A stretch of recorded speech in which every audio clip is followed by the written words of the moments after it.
Il-Partit Nazzjonalista jemmen li jekk is-settur bankarju f'pajjiżna jimxi l-qoddim il-pajjiż kollu.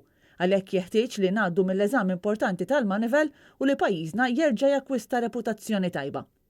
Hekk qal il-kap tal-Partit Nazzjonalista Bernard Grech waqt laqgħa ma' delegazzjoni tal-MUBE, il-union li tirrappreżenta l-ħaddiema tal-banek.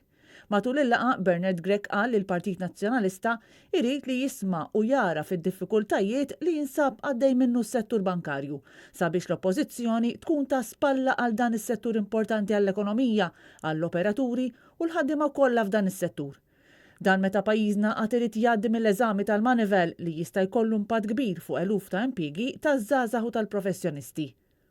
Il-kap tal-Partit Nazzjonalista qal li għalhekk jeħtieġ li nissaħħu flimkien u l-Partit Nazzjonalista qed jagħti importanza kbira lil dan is-settur kif ukoll lir-reputazzjoni ta' pajjiżna.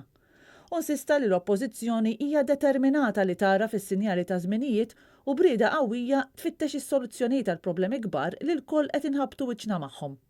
Il-President tal-MUBE, William Portelli, min-naħa tiegħu qal li s-settur bankarju f'Malta huwa wieħed b'saħħtu u mutur għall-ekonomija ta' pajjiżna, settur li f'dawn iż-żminijiet qed jaffaċċja diffikultajiet li jeħtieġ li nelbuhom b'reżiljenza.